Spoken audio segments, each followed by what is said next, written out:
Assalamu alaikum dear students. Till this time in parts of speech we have discussed noun, pronoun and subject verb agreement. Today we are going to have discussion on adjective.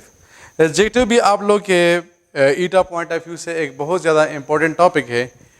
Adjective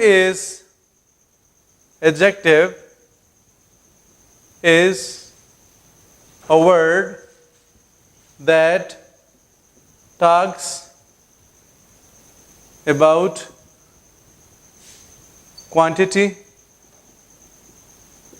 quality, size, age, shape, color, origin, material and purpose. An adjective is a word that talks about quantity, quality, size, age, shape, color, origin, material and purpose. अब for example quantity मेरे पास आ जाए के 2 या मैं कहता हूँ कि सम, इस तरह मैं कहता हूँ क्वालिटी, मैं कहता हूँ कि इंटेलिजेंट, मैं कहता हूँ कि अट्रैक्टिव, इस तरह size big, small, age, old, young, shape, round, square, color, brown, black, origin, Pakistani, Afghani, material, wooden, silk and purpose. For example driving या मैं कहता हूँ कि डाइनिंग. अब सबसे पहले हमारे पास एडजेक्टिव में आता है क्वांटिटी. क्वांटिटी का मतलब होता है कि कोई चीज़ हमारे पास कितनी है. फिर हमारे पास आता है क्वालिटी, किसी चीज़ की हम जब किसी खुसूसियत की बात करते हैं. फिर उसके बाद हमारे पास साइज़ आता है, कोई चीज़ बड़ी है या छोटी है. फिर उसके बाद हमारे पास आता है एज, उसके बाद shape, colour, origin, material and purpose. अब आपके पास एडजेक्टिव से कैसे क्वेश्चंस आएंगे. फॉर एग्जांपल अगर यहां पर मैं एक सेंटेंस लिखता हूं कि ही इज फास्ट एंड दूसरा सेंटेंस मैं लिखता हूं कि ही रन्स फास्ट. अब ये सेंटेंसेस ऑलरेडी हमने एक्टिव पैसिव वॉइस में डिस्कस भी किए थे, लेकिन यहां पर दोबारा से मैं आपको जिस पॉइंट की समझाने की कोशिश कर रहा हूं उस पॉइंट से डिस्कस करते हैं. देखिए अक्सर औकात स्टूडेंट के लिए मसला ये होता है कि वो एडजेक्टिव और एडवर्ब के दरमियान डिफरेंशिएट नहीं कर पाते हैं. They are having confusion and finding out the differences between adjective and adverb. अब याद रखें, एडजेक्टिव आपको नाउन या प्रोनाउन के बारे में इंफॉर्मेशन प्रोवाइड करता है. आपके पास जो एडजेक्टिव होता है ये आपको नाउन या प्रोनाउन के बारे में इंफॉर्मेशन प्रोवाइड करता है, जबकि आपके पास जो एडवर्ब होता है ये आपको वर्ब, एडवर्ब और एडजेक्टिव के दरमियान क्या करता है, इसके बारे में आपको इंफॉर्मेशन प्रोवाइड करता है. आपके पास जो एडवर्ब होता है ये आपको वर्ब, एडवर्ब और एडजेक्टिव के बारे में इंफॉर्मेशन प्रोवाइड करता है. अब वर्ब और एडवर्ब के दरमियान एडजेक्टिव और एडवर्ब के दरमियान आप डिफरेंस किस तरह क्रिएट करेंगे. तो सबसे पहला पॉइंट तो ये है कि ये आपके पास क्या है, ये जो इज हमने लिखा है. अगर आप लोगों को याद हो, हम जब डायरेक्ट इनडायरेक्ट नरेशन और एक्टिव पैसिव वॉइस के टेबल को डिस्कस कर रहे थे तो वहां पर हमने इसको नाम दिया था टेंस मार्कर्स, या इसको हम हेल्पिंग वर्ब्स भी कहते हैं. अब हमारे पास जो हेल्पिंग वर्ब आ जाए या जो हमारे पास टेंस मार्कर आ जाए, उसके बाद हमारे पास जो वर्ड आएगा हम उसे कहते हैं एडजेक्टिव. टेंस मार्कर के बाद हमारे पास जो वर्ड आता है हम उसे क्या कहते हैं, हम उसे कहते हैं एडजेक्टिव. और अगर हमारे पास ये मेन वर्ब है, मेन वर्ब का मतलब होता है एक्शन वर्ब. एक्शन वर्ब का मतलब होता है एक ऐसा वर्ब जो कि हमें कोई काम दिखाता है, कोई एक्शन दिखाता है, तो हम उसे कहते हैं एक्शन वर्ब. अब मेन वर्ब या एक्शन वर्ब के बाद आपके पास जो वर्ब आएगा वो दूसरा आपके पास क्या होगा, दूसरा आपके पास होगा एडवर्ब. तो पहला पॉइंट तो आपके पास ये बन गया है कि आप एडजेक्टिव और एडवर्ब के दरमियान डिफरेंस को किस तरह क्रिएट करेंगे। फिर दूसरा पॉइंट ये है कि अगर यहां पर मैं लिखूं कि आई सा अ बिग बॉय, और मैं कहता हूं कि आई मेट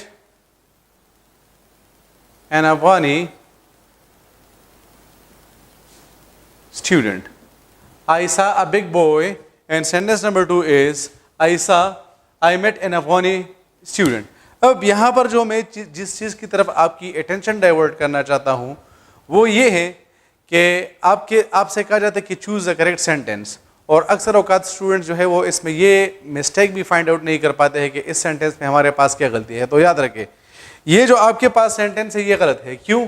क्योंकि आपके पास ये जो बिग आया है ये आपके पास एडजेक्टिव है, लेकिन इस एडजेक्टिव को हमने क्या किया है, इसको हमने जो है वो कैपिटल के साथ लिखा है। जबकि याद रखें कि जब भी आपके पास एडजेक्टिव आता है सिवाय सेंटेंस के स्टार्ट में, सही है, क्योंकि सेंटेंस के स्टार्ट में तो जो भी वर्ड आता है वो आपके पास क्या होगा, वो हमेशा आपके पास जो है वो हम उसको जो है वो कैपिटल लिखते हैं। बाकी आपके पास जो भी एडजेक्टिव आएंगे आप उसको क्या करेंगे, आप उसको जो है वो स्मॉल लेटर के साथ लिखते हैं। तो इस सेंटेंस को अगर मैं टिक लिखूंगा तो मैं इस बिग को इस तरह लिखूंगा तो फिर मेरा ये जो सेंटेंस होगा ये क्या हो जाएगा, ये हमारे पास टिक बन जाएगा।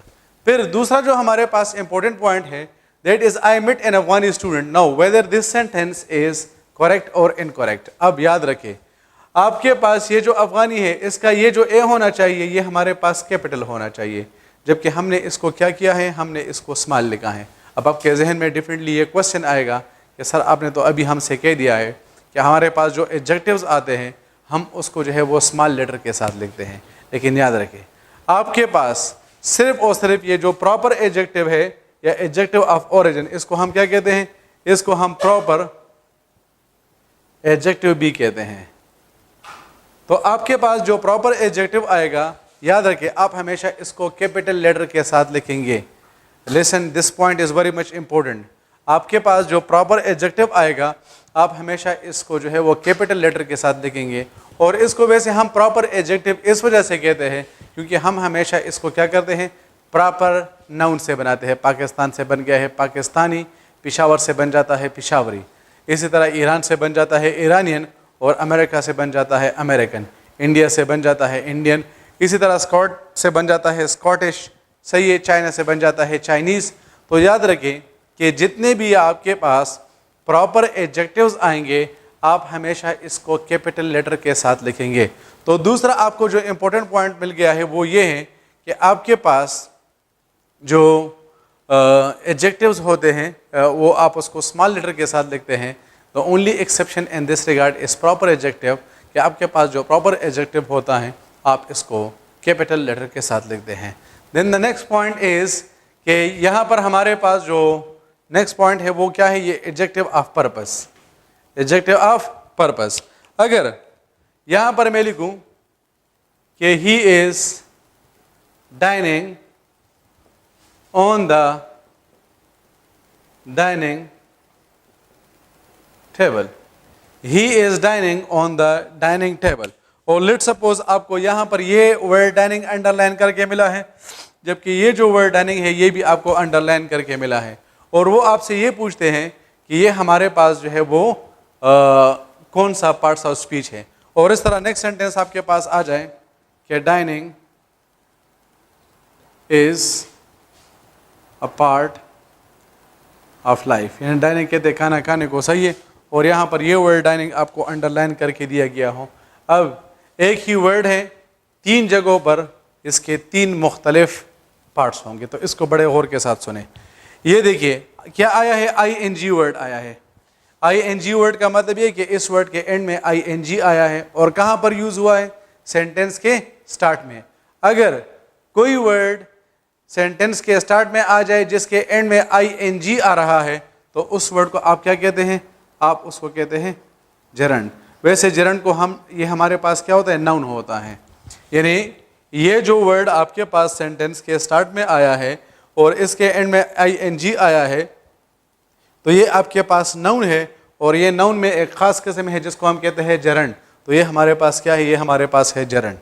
अब दूसरा डाइनिंग हमारे पास क्या है, ये हमारे पास क्या है, ये हमारे पास है वर्ब। यही ING वर्ड है, लेकिन चूंकि वर्ब के बाद आया है तो इस वजह से हम इसे क्या कहते हैं, वर्ब कहते हैं। यानी यही ING वर्ड अगर